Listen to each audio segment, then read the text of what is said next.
Hi hi ఎలా ఉన్నారు? మన వీడియోస్ చూస్తున్నారా? చూడకపోతే ఖచ్చితంగా మన యూట్యూబ్ ఛానల్లోకి వెళ్ళి ప్రతి ఒక్క వీడియోని చూడండి, లైక్ చేయండి, షేర్ చేయండి. నెక్స్ట్ చెవులు కుట్టించేసిన తర్వాత మేము కొండ కింద రూమ్ తీసుకున్నామని చెప్పాను కదా! సో ఆ నైటే కిందకు వచ్చేసాము బస్సులో. నెక్స్ట్ డే మార్నింగ్ అయితే మేము రెడీ అయ్యి శ్రీనివాస మంగాపురంకి వచ్చేసామండి.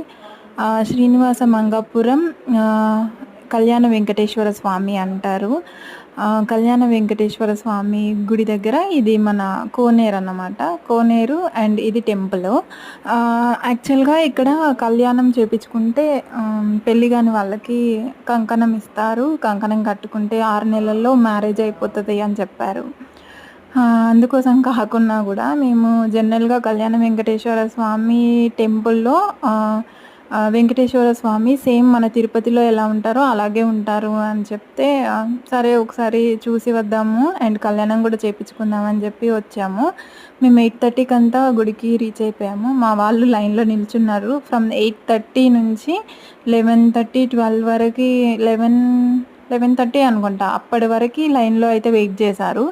500 రూపీస్‌కి ఇద్దరిని అలో చేశారు కళ్యాణం టికెట్‌కి. యాక్చువల్‌గా ఇవి ఆన్‌లైన్‌లో కూడా దొరుకుతాయంట. మాకు పెద్దగా ఐడియా లేక ఆఫ్‌లైన్‌లో కూడా దొరుకుతాయి కదా అని చెప్పి పాపం తీసుకొచ్చి ఇక్కడ 8:30 నుంచి వాళ్ళని లైన్‌లో నిల్చోబెట్టాను.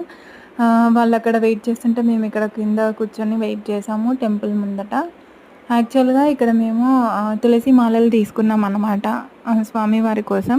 అక్కడ వాళ్ళు ఏం చెప్పారంటే తులసి మాలలు ఇస్తే అయ్యగారికి ఇచ్చిన తర్వాత ఆయన పాదాల దగ్గర పెట్టి మనకిస్తారు. అవి ఇంటికి తీసుకెళ్ళి పెట్టుకుంటే బావుంటది అని చెప్పి అన్నారు.